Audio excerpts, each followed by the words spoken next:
ChatGPT বা যে কোনো এআই টুল ব্যবহার করে মরদেহ গায়েবের উপায় খোঁজা বা কোনো অপরাধ সংগঠনের সহায়তা চাওয়া ওপেন এআইয়ের নিরাপত্তা নীতি অনুযায়ী কঠোরভাবে নিষিদ্ধ। যুক্তরাষ্ট্রের সাউথ ফ্লোরিডা ইউনিভার্সিটির দুই বাংলাদেশি শিক্ষার্থী জামিল আহমেদ লিমন ও নাহিদা সুলতানা বৃষ্টির নিখোঁজ ও হত্যাকাণ্ডের ঘটনায় নতুন চাঞ্চল্যকর তথ্য পেয়েছে স্থানীয় পুলিশ। পুলিশ জানায় ১৬ এপ্রিল বিকেলে বৃষ্টি ছাতা মাথায় দিয়ে ইউএসএফ ক্যাম্পাস ত্যাগ করার দৃশ্য সিসিটিভিতে ধরা পড়ে। ওই দিন বিকেল ৫টায় এক বান্ধবীর সঙ্গে দেখা করার কথা থাকলেও এরপর তার কোনো খোঁজ মেলেনি। লিমনের বন্ধু ওমর হোসাইন তাদের খুঁজে না পেয়ে পুলিশে খবর দেন।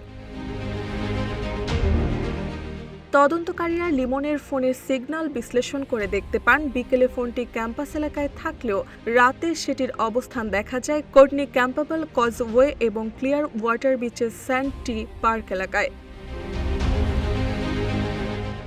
একই সময় হিশামের ব্যবহৃত হোন্ডাই জেনেসিস গাড়িটিও ওই এলাকাগুলোতে চলাচল করছিল বলে তথ্য মেলে। প্রাথমিক জিজ্ঞাসাবাদে হিশামের হাতে ব্যান্ডেজ দেখা যায়। তিনি দাবি করে বলেন পেঁয়াজ কাটতে গিয়ে আঙুল কেটেছেন। প্রথমে তিনি জানান মাছ ধরার জায়গা খুঁজতে তিনি ক্লিয়ার ওয়াটারে গিয়েছিলেন।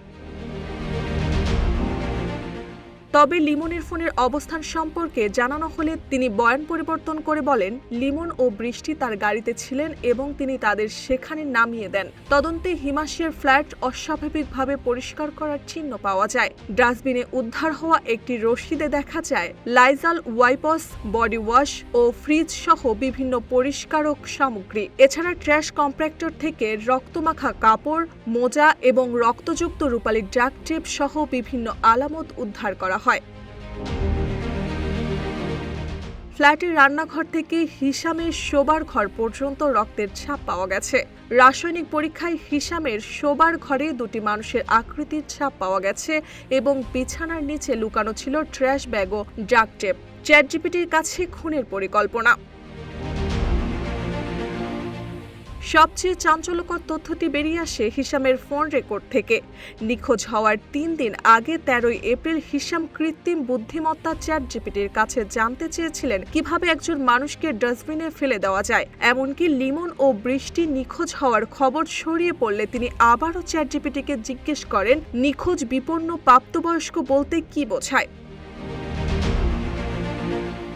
তদন্ত কর্মকর্তাদের মতে হিশাম অত্যন্ত ঠান্ডা মাথায় এই পরিকল্পনা করেছিলেন এবং প্রযুক্তির সাহায্য নিতে আলামত গোপনের চেষ্টা করেছিলেন। বর্তমানে হিশাম আবু ঘরবে পুলিশ হেফাজতে রয়েছেন এবং এই জোড়া খুনের মামলার বিচারিক কার্যক্রম শুরুর অপেক্ষায় রয়েছেন। নিউজ ডেস্ক, রূপালী বাংলাদেশ।